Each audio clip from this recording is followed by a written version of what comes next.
This episode of Nos Arietes is sponsored by Full Pull Wines, a Seattle-based wine retailer and proud sponsor of Nos Arietes since 2011. Full Pull was founded in 2009, is based in Seattle, and is owned and operated by longtime Sounders supporters. They offer the best boutique wines of the world to members of their mailing list, with special focus on their home, the Pacific Northwest.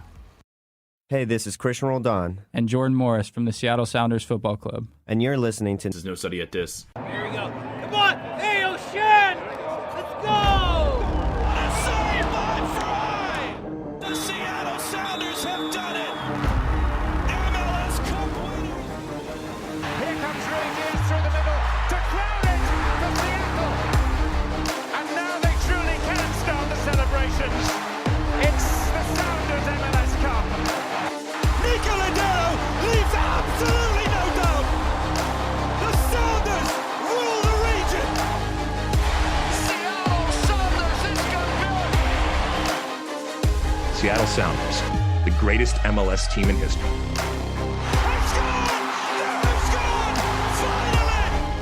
Finally! This feels fucking awesome. This is a tiny dog. Is that what you young people call twerking? And Paul McKay says, cheating. You want to win? Let's see on a Sunday, bro. Good for Seattle!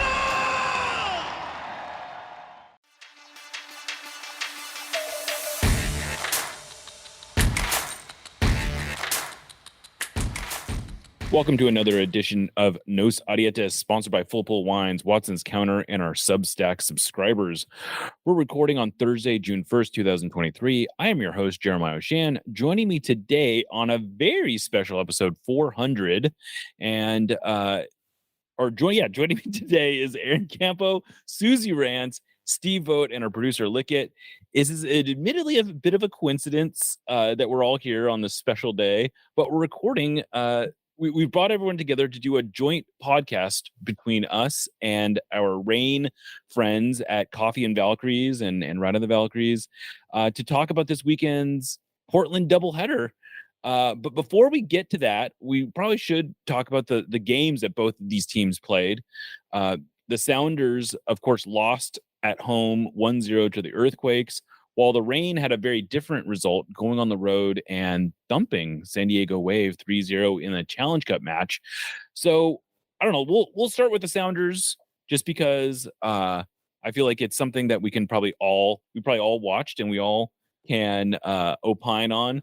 But this was a pretty frustrating game. The Sounders fell behind on a set piece goal, but then outshot the Earthquakes 18-0 over the last 35 minutes or so of the game. Couldn't find a goal, though, despite creating a ton of chances. And it has ignited a bit of a debate, both on Sounder at Heart and on Twitter, over the value of XG, which we have talked about at various times here, but it feels like it's become very acute after this one. Aaron, I know you hate single shot XG and you hate single game XG, but I feel like maybe you and I can agree that in this particular case, it does tell a story of a team just being a bit unlucky. Yeah, I think that my frustration with the way a lot of this conversation has gone is that you're right. I am a skeptic of XG, and I don't necessarily think that the XG from this game tells you anything that looking at the chances doesn't. And the frustration I have is that I think a lot of people see XG and they get upset because they're like, you're trying to convince me that this team isn't crappy and that we shouldn't trade everybody and that we shouldn't fire everybody. And that's how I feel right now. And I think a lot of the time, what people want after a loss like that is catharsis and they want to be mad. And that's a totally valid way to feel. But what you do and what the folks at Right at Sounder at Heart do and what I do attempt to do on here poorly is analyze things. And you can't really analyze the game without looking at discrete events like Raul Ruidiaz missing an open net twice, Leo Chu putting a ball over an open net, Bear missing an open net badly. The 4 chances off the top of my head, I think you should expect any of those guys to score. And in this game, I think a lot of the time when you see these games where the game state sets things up this way, where one team dominates possession, another team is happy to sit on a lead. You get these big aggregates of, low probability chances that can add up over time. And so I think that a lot of the time people are right to push back against that. I just don't think that you can objectively talk about this game and say the problem here was something other than poor finishing or poor luck in finishing. And I think that's what's been so frustrating about this conversation. I don't think the Sounders played great. I don't think that this was as good as they were early in the year. There wasn't a cohesiveness and fluidity in the attack. They created some great chances, but they almost felt just like moments rather than like the result of consistent breaking down of the defense. But I think most of the time they win that game and probably win it pretty comfortably. And the one goal San Jose had came on easily their best chance of the night. They didn't do anything after that goal at all. Literally, they had no shots after that goal. Yeah. And so I think that saying the Sounders did a lot of things right in this game. They were unlucky / finished poorly, and that's what cost them in the end. But to say that they didn't create anything, they looked toothless, this is the same as last year, or this is the same as the Vancouver game, that's the stuff that gets frustrating to me, because it's saying that those things aren't true doesn't mean they're going to go out and beat Portland 4-0 on Saturday. Right. It just means this is what happened in the game. This is why they didn't win. And I just think a lot of the time people don't want to have that honest conversation about what happened in the game. And I do think that people, as you said, I'm a skeptic of XG, especially in smaller samples, but it does something to certain people that is just like, it really, really upsets them to even see it. And to me, I don't think possession tells a whole lot of the story a lot of time. I don't think the number of shots, I don't think the total number of passes, like these are all discrete data points that nobody's going to bat an eyelash at. If you say, well, the Sounders had 60% possession and however many shots, 20 whatever shots. But when you say they also had 3 XG, people feel like you're like trying to push an agenda. And that's just, I don't understand it. And I think that it's just, there is some resistance to stats that people aren't as familiar with, but XG has been around for like 10 years now in public, right? It's been around for longer than that in private use, but I mean, it's been publicly facing for a decade now. And I don't know, I'm not telling anybody they have to love it, but the reaction to it just seems very outsized, especially when I think what you've been saying consistently, what Mark Kastner was saying today, and a lot of the discussion I saw, we're just trying to figure out what's going on. Right. We're not saying I'm not presenting this data point as some kind of gotcha. I'm saying this is an interesting data point. And it is. I think anytime you have a data point like that, it's worth talking about and looking into. So along those lines, one of my contentions is that, if we want to move forward, if we want to improve this team, we got to do things right. And just saying score more goals is not real analysis, right? But if you do all the stuff that leads to goals, you should score more. If you do all the things that prevent teams from getting into good positions, you're going to not allow a ton of goals. And the Sounders seem to be doing that for the most part. And if they continue to do that, it doesn't mean they are guaranteed to keep doing it. But if they do keep doing it, you would think the results will turn. Susie, what did you make of what do you make of going forward? Are you seeing the danger? Are you seeing the sound? Like, are you seeing the positives, or do you find some of the broader criticisms to be fair? I think I'm kind of in the middle. Like, obviously, it's truthfully been very frustrating, and I feel like good teams, even when they're not able to score, even when they're creating good chances, they can hold on and not give up the kind of goals that the Sounders have been giving up. I think that's been more of my frustration. Actually, on the other side, I feel like that's like the mentality piece that you need to have if things aren't going right in front of the net. And obviously a bummer of a goal that they gave up against San Jose. I think too, what maybe was kind of a consistent theme and was the most frustrating part of the game was just how they started. That they weren't on the front foot. Laura Harvey says all the time, goals change games, and they truly do. It's pretty proven. So if the Sounders can start more effectively, I feel like maybe some of this could change. And not to get too broad in our transitions, but this is kind of the story of the Reign, like last year especially, right? Even though they won the Shield, they were consistently underperforming their XG, and I don't know, maybe that ended up biting them ultimately, but it does, like, I just can't, like, for me, I just can't get beyond, if you're creating lots of good chances, that's it's harder to like beat up on your team when you're creating good chances. It's like, this is what we want, lots of chances. And I don't know, it's one of these things where I understand the desire for catharsis and for someone to be raging on a megaphone to fire the coach and to cut all the players, but I don't know that that's going to get the Sounders any closer to actually getting better. And I don't know, Steve, do you have any more thoughts on this before we sort of move on? We don't need to spend too much time on I think one thing that probably is adding to it is early in the season, it felt like the Sounders were almost unstoppable with scoring goals. Hebert scored a couple of goals very quickly. Jordan Morris was on fire, and all of a sudden that well seems to have dried up. And so it's almost more frustrating because it's like, obviously we have talented players and they know how to score, but suddenly everyone has gone cold at the same time. And it's like, do we need to, burn some sage? What do we need to do to change this luck? Because we know we can score goals. Yeah, I think that's the thing that's very frustrating, is it would be one thing if the chances were just falling to the guys you don't expect to score for some reason, but like still the chances are going to Jordan Morris and Hebert and Raul Ruiz last night, and the players who you would think, if we can put these players in dangerous positions, they're going to score, that get their goals. They haven't been doing it lately. But the Reign are seemingly in a different space right now. They are coming off a 3-0 win. I don't quite know what to make of a 3-0 win in the Challenge Cup, though.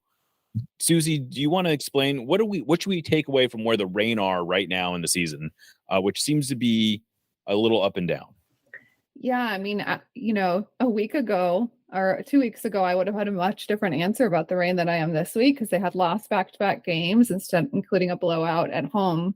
And then they beat Angel City 4-1, and then they beat San Diego in the Challenge Cup 3-0. So right now, I'm feeling good. I think that my big takeaway is like their movement has been so much stronger in this last week and in and around the box. They only had 7 shots in this Challenge Cup game where they scored 3 goals. They completely dominated the game, I would say, but they didn't get a ton of shots off, but they were moving in the right places and they were using a significant amount of depth. I would say like maybe 4 starters on the field at the beginning of the game. And I think that's my big takeaway with the Reign this year is they have more attacking weapons than they had last year. That's really going to set them up well for the season, I think. They've had 6 different players score their last 7 goals. So I think they're clicking collectively at the right time, feels like. Steve, what are some things Sounders fans who might be seeing the Reign for, if not the first time ever, at least the first time this year, should know about where the Reign are this year and what their outlook is? I think one big thing is like Susie said, there's a lot of different players who are contributing. Like they're missing Rose Lavelle right now to injury, and in years past, if they were missing one of their key playmakers, that would have been almost a death knell. But the midfield has really kind of stepped up, and they're kind of playing attacking mid by committee almost. Bethany Balser has been kind of dropping back and playing there, and Megan Rapinoe has been dropping in. She had 3 assists against Angel City, which I believe was tied for a league record. Yeah, I think only 5 players or something like that in NWSL history have had 3 assists in a game. Yeah. So it's kind of been this almost free-flowing, fun kind of attacking routine where you kind of don't know what they're actually going to do next, because if it's not working on Megan Rapinoe's side, maybe they'll give it to Sofia Huerta on the other side and she's going to put in some crosses, or they're going to try and bring it up the middle if they have Jordan Heidema or at least Bennett in the middle. So in a lot of ways, as an observer, it's almost been kind of an adventure to see how are they going to break down an opponent next, and to see how they're doing that has been really kind of entertaining this year, versus just saying, oh, they're going to give it to Kim Little and she's going to do Kim Little magic and she's going to score a hat trick. And so once again, it feels like this is always the case, but the NWSL is a bit of a log jam, especially at the top of the table. You got Gotham FC, who just beat Reign. They're at the top of the table with 17 points. Everyone looks like they're on 9 games. But then you have Portland, Reign, Wave, and Washington all tied on 16 points. How would you handicap where the Reign are in terms of potentially repeating as Shield winners? I think they have as good of a chance as any team in that mix because of their depth. Every team is going to be missing some players during the World Cup. They'll be playing a lot of Challenge Cup games during that time, but they do have some regular season matches in between. While a lot of players will be away for the World Cup, the Reign could lose anywhere from 6 to 8 players for that, but still have plenty of depth to be able to fill in. So personally, I think they should be challenging for the Shield at the end of the year. And the challenge, and just to be clear, the game this weekend is a regular season game, not a Challenge Cup game. I know I was a little confused by the Challenge Cup, since we just had a Challenge Cup game though. How should people be? Is there an easy way to know, like, okay, this is a Challenge Cup game? Because it's the same opponents in both the Challenge Cup and the regular season, right? I was saying up until probably this summer, the easiest way to know is if it's a midweek game, it's a Challenge Cup game, because the league has promised no regular season matches during midweek. I think there will be some Challenge Cup games on weekends, I think, during the World Cup break, though. So don't take my advice through the rest of the year. I think you'll just have to check out Sounder at Heart, because we're pretty good about clarifying. But yeah, the Reign are in a Western group in the Challenge Cup. So they're in a group with San Diego, Angel City, and Portland. So I would just say, if you're looking at the schedule and seeing those matchups, you'll have to kind of double check if it's a regular season or not. But all the tickets are in the season ticket package, is that right? They are. Yep. Okay.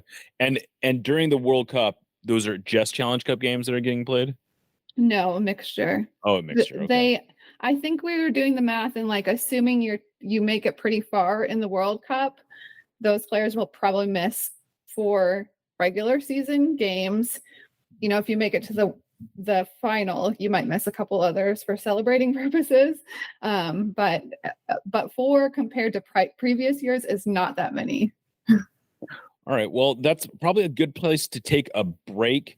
We're going to come back and we're going to talk about the Portland games that are coming up on Saturday.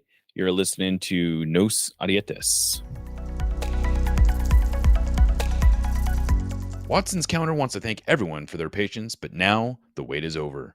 Located at 6420 24th Avenue Northwest in Ballard, they've reopened in a brand new location with the same bomb-ass coffee and the same dumbass vibes. You can still expect their classics like the gochujang fried chicken sandwich and Fruity Pebbles French toast, alongside their new soft serve program and their world-class coffee. Make sure to follow them on Instagram for all the latest and greatest. Welcome back to Nos Arietes and our friends from Coffee and Valkyries, Steve Vogt and Susie Rance. So we'll start off. We started off talking about Sounders last time. We'll start off talking about Reign in this segment. This is a big one. Reign are going to be hosting the Portland Thorns. I don't know if people remember the last time this game happened, but the Reign won a rather resounding victory over the Thorns, and it was celebrated by Jess Fishlock doing sort of like a mic drop with roses, which I thought was like a great moment. It was definitely the highlight of that day, because the Sounders looked like absolute crap against the Timbers, if I remember correctly. And we got Laura Harvey seems to absolutely love this rivalry. It is a fun rivalry. what should we be looking for in this game? Is this any reason to think that this one won't live up to the previous standards? No, I mean every game in this series it feels like is turned up to 11. Like Jess Fishlock has said from day one that she lives for playing against Portland. She always seems to score or assist or just have some sort of incredible tackle to win a ball away. And the series has been really tight back and forth. The Reign have a slight advantage in the overall series, even after gifting the Thorns 4 games in 2013. And in fact, that last doubleheader game is the last time a team has actually won in the regular season in that series. All the games last season in the regular season were draws. But I know like the Reign players have been kind of had the state circled on the calendar because they always want to show up Portland. And so do you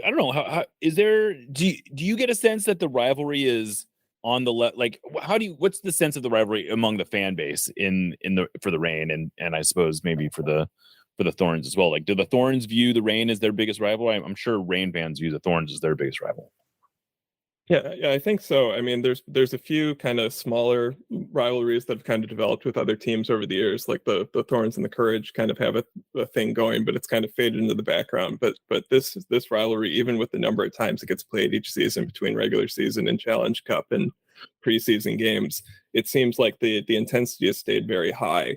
And the players really kind of feed into that too. Like Megan Rapinoe loves to kind of goad Portland players when she's there because of course she went to college there, and they seem a little bit jealous that she's chosen Seattle beyond that. And as I said, like Jess Fishlock really loves getting into it with them. And there's a few even Portland players like Christine Sinclair's been here since the beginning too. So they kind of know all the history of this and the fact that they've done this now. This will be the 35th time. So wow, it's a lot of games in only 11 years. So I think too, like a sign of the or like the level of the rivalry. Like I was at the preseason game down in Portland, and we've got loud and clear the "Fuck Seattle" chant, build a bonfire. Like those are equally as big for Thorns fans as they are for Timbers fans, and I think that's a fun part. Like that's what like women's soccer rivalry should feel like. I feel like at that game, like I've been to a few Reign games since then, but at that game I felt like the supporter section actually had a much more robust gathering than you're used to seeing at Reign games, which aren't always like a really full supporter section, even when they have good crowds. But should we expect that for this one? Should we expect like a full voiced supporter section, you think? Yeah, I think so. I think they've the Royal Guards kind of gradually been building up their membership over the years, and even though normally they kind of spread out in the whole south section, right, so it feels a little bit more sparse, but I think particularly on Saturday there's going to be a lot more people there, and there's going to be more packed in, and I'm sure a lot more ECS people will be sticking around and joining in, and they always have the Reign City Riot Band there too, which adds a lot to the atmosphere, which was something lacking kind of early on in the early season. So now they have the drums, and they've kind of gotten their chants figured out, and the crowd really kind of picks up on that. So yeah, I just thought like ECS was such a big partner in 2021 when they did this, welcome the Royal Guard before the Reign had even moved to Lumen, and I'm expecting a similar level of support on Saturday from them too. So Aaron, I kind of want to bring you in on this just because I feel like you might have an opinion. But first of all, do we know what jersey the Reign or the Thorns are going to be wearing? Are they going to be wearing their tattoo shirts? I hope so, because they haven't won very many games in them. Okay.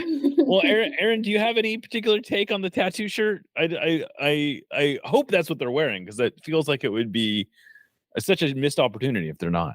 I think it sucks really bad, but I think it's okay for soccer kits to suck if they're interesting. Yeah. Like I think it's objectively bad. I think it looks like Ed Hardy.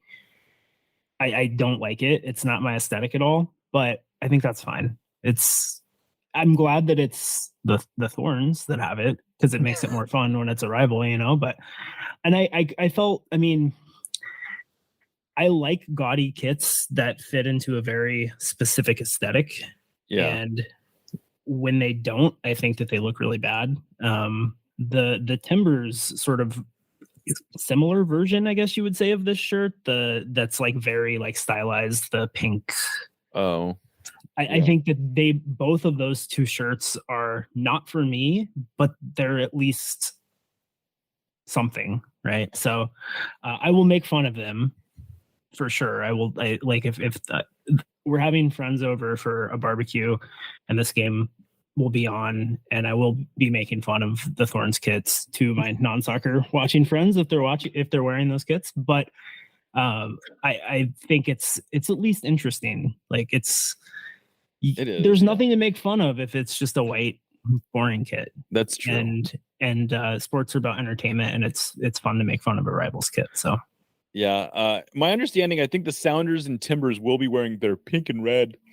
Of course they will. Combo again, because that's what screams Portland, Seattle is pink and red going head to head. But I guess we'll probably get what, blue versus white, I assume. Yeah, in the I other think one. so. Yeah. But it sounds like they're capping attendance at 42,000. My hope is that we get close to that for both games. The Sounders have told me that they think it's going to sell out. They and I don't know how many tickets are left, but last time I checked, they seemed like they were selling reasonably well. But as of we're recording this, my understanding is there are still tickets left. What has been I know that, so if you don't know, the way that this is being handled, the way it was handled last time as well, is it's part of the Sounders season ticket package. It's not part of the Reign season ticket package. There is a practical reason for that, which is the Sounders have a lot more season ticket holders, and if someone's got to have their seats, I suppose it makes sense to give them to the team that has more of them. But it feels like a little bit of a sore spot for Reign season ticket holders for understandable reasons, because there were some discounted tickets available to them, but not very many from what I can tell. And for the most part, if you want to go to this, you want to go watch the Reign, you're effectively like having to pay double what you would pay to see the Reign play a normal game. What's been your sense of the reception that sort of like the ticketing? And do you have any, I don't know, is there a better way to handle this, do you think? I don't know if there's a better way. I think there has been some frustration. It hasn't been super clear to everyone, the process. And obviously you do feel like a second tier fan as in terms of priority. But I think like in my head, and I know this isn't going to make people feel better, but this isn't a game for Reign fans. This is a game to like bring in people who haven't maybe aren't season ticket holders. And it got a big spike in 2021 when they did it, even when they were playing at Cheney. So I think they're hoping for the same. I think the Reign have smartly like prioritized building a Reign fan base that may be a little bit different than the Sounders fan base. There is a lot of crossover, but this is a way to like maybe invite more people into that circle too. Yeah, and I'll say I've been to a handful of Reign games, or I went to a handful of Reign games last year, and it's a very different vibe at the games. I love it. Frankly, I think it's awesome. I love taking my kids to the game. I love taking my wife to the game. It just it's just a totally different audience, I think, and I think that's actually one of the things that's really attractive about going to Reign games, and I hope we still get some sense of that. At this one, it will probably feel more like a Sounders game, but I hope at least during the Reign part of it, there's going to be, my hope is that there's a lot of people that stick around. There's only going to be like an hour between the games, which is barely like, I imagine it's almost going to be like Sounders and Timbers are going to be walking off the field. They're playing in the morning. It's not a kick. I don't think it kicks off until 1:55. So you figure it's going to get over around 4:00. And the Reign game is supposed to start at 5, so that doesn't leave a lot of time. I mean, there's gonna be like ships passing in the night type situation. Like literally, I would imagine you're gonna have players walking off the pitch while the goalkeepers for Thorns and Reign are getting warmed up and whatnot. And then there's gonna be concerts going on. There's bands playing, all this kind of stuff. It should be a fun event. I'm looking forward to it, and hopefully the Sounders can get everyone in a good mood and win the first one. This is a win they need pretty badly, Aaron. I don't remember a time when they've played the Timbers and felt like they needed a win quite as badly as they need this win. Yeah, I mean, 2013 in the playoffs maybe would be great, Aaron. Time. Great. I mean, you set it up. I don't know what to tell you, brother. Yeah, it's so weird to be talking this way about a team that is ostensibly and still in first place. Yeah, I think, right? Yeah, they are. I mean, they are. It definitely deserves an asterisk. They have played 3 more games than St. Louis and 4 more games than LAFC, but they have the most points. I just they gave themselves a lot of leeway this season early on, which is good because this has been a really, really nasty lull. But I do think I was encouraged by a lot of the things we saw against San Jose, and it just feels like they gotta get this off their back at some point. That's not analytical or based on anything other than vibes, but it doesn't feel like it can keep going on. And this is as good a time as any. This game last year was when things really started going bad, and obviously they hadn't started going bad yet, though. That's what's notable. Well, so what I'm saying is maybe it's just a year-long curse, right? Yes, I agree. Yeah, that there was like one of the best runs in team history in the middle of it, but aside from that, I don't know. I'm feeling weirdly optimistic. I don't feel like I have much reason to be. Portland's not good. This idea that we started their season, I think, is kind of falling apart. They're no better than we've been since that last game. Yeah, and the Sounders are more talented than they are, and the Sounders, I think, played pretty well against San Jose. I think they played pretty well against New York as well. I don't think we talked about that game at all. No, we didn't. Which is fine. We don't need to. Wasn't a fun game, but I think they played pretty well. New York is a much better team, I think, than they were getting credit for, especially defensively. So there are some signs of life. They're not going up against the juggernaut, although that has not really been reason for celebration this season, I suppose. But it definitely feels like if they don't get a good result in this game, if they don't get a win, that the wheels could really come off. And that's similarly not really based on anything concrete, right? It's just the vibes will be very bad, though. The vibes will be very bad. I think Raul getting back, I think that Christian potentially playing or even just being available, I think will be nice. And I think I'm choosing to be optimistic about this game because what else am I going to do? Right. I'm glad that I won't be able to fully concentrate on it on the first go around when it's actually happening. that will be a nice little respite, but I don't think I can stand another loss to those losers. I can't deal with the idea of that. So I'll say I'm optimistic, maybe against all reason, but I don't even feel like I'm choosing to be optimistic. I actually think the Sounders, if they play like they did against San Jose, I like their chances a lot. Susie, what do you take for what's your what are you anticipating in this game? God, I never know with Portland Seattle games. They're so hard. I feel like they're always pretty ugly. So I anticipate a little bit of that. I do think regardless of how many minutes he plays, I do think it's encouraging that Christian Roldan is an option. I think when you look at what has been happening with the Sounders, he just knows when to take charge of a game and how energy wise, movement wise. So it's exciting to even have him as an option this game. I don't know if sounds like he may likely play, but I mean, he's involved in the press conference tomorrow, the joint press conference between the Reign and Sounders. I feel like that's a pretty good sign that he's going to be available. He was basically training in full he was pretty close to full training last week I guess earlier this week, even when I saw him out there.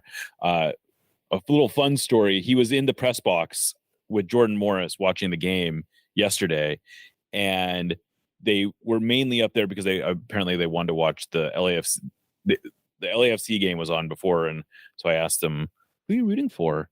And they said, "Well, of course we're rooting for Leon, and I was warmed. My heart was warmed by that answer, and they had said that, and I was like, well, aren't you friends with like Aaron Long? And they're like, well, of course we sent him a good luck text, but he knows that's not like, we don't actually wishing them good luck.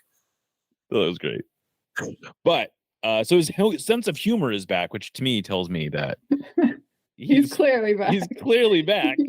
But yeah, Steve, do you have any I don't know. I don't, we talk about the Sounders struggles in the season. They have also had this insane streak of not being able to beat the Timbers at home that goes back to this is the perfect thing. We've broken so many other teams' bad streaks, like San Jose's streak of not winning on the road. So it's time for us to break our own streak. Like, yes, kind of Aaron's thought about vibes. Like, this is there you go. This is the vibe where we're going to ride to break another streak, and it's just going to be ours for a change. Yeah, I like that. And because the Timbers have a very modest 3-game winless run. Like, that's nothing. That's nothing. Right. Who cares about a few times a year, right? Yeah, exactly. That's like a regular occurrence, but there's nothing notable about them. Now, our winless run against the Timbers at home goes back, I guess, to 2017, I think, is unbelievable. Something unbelievable like that. Wild. And it just feels like I realize that casinos are built on the due line, but the Sounders are due. Like, just rolling the dice here. I don't know. I felt optimistic in the past, and it's come back to bite me. But I don't know. I do like the Sounders' chances in this one. I hope they're able to pull it out. They are. I think you go almost position by position. I think the Sounders are better at almost every spot, and it would be very annoying to not win this game. And I honestly don't want to deal with the community if we don't. So save me, Sounders, from our own community here, because we're about to eat ourselves, I think, if this doesn't go our way. But I guess we'll find out. Well, that's about all we have. I don't know. Does anyone else have any last thoughts they want to share about either one of these games? Yeah. Well, I would just. Go ahead, Steve. Okay, I would just say, if the Sounders struggle. Amco commercial. Yeah. If the Sounders struggle, stick around for the rain, because I think you'll see a good game. If the Sounders do well, stick around because you're celebrating and you want to keep celebrating. Exactly. I like that. Susie, I was just going to add, we were just talking before we started recording that this will be Laura Harvey's 200th game coached. And she's an amazing coach to have in Seattle. We're so lucky to have her. So, a cool milestone. And we get to probably have one of the biggest Seattle soccer fans in the world as the new Reign general manager, and Leslie Gallmore. I'm not sure there is a bigger Seattle soccer fan out there. So that's pretty cool too. It'll be her first home game as general manager. Yeah. And if I think she's a YachtCon, a former YachtCon participant, to be the GM of the Reign is pretty, like, to that pipeline. Yeah, it's quite the pipeline. I hope we can kind of build on this thing. So that'll put that on our list of things to do. Reasons to have YachtCon back is because Leslie Gallmore rode that rocket ship all the way to GM of the Reign. So with that said, I guess we can probably call this a show. Thank you to our sponsors, Full Pull Wines, Watson's Counter, and of course our Substack subscribers. I am Jeremiah Shan signing off for Steve Vogt, Susie Rance, Aaron Campo, and Lickett. This is Nos Audietes. Remember, you'll never yell alone.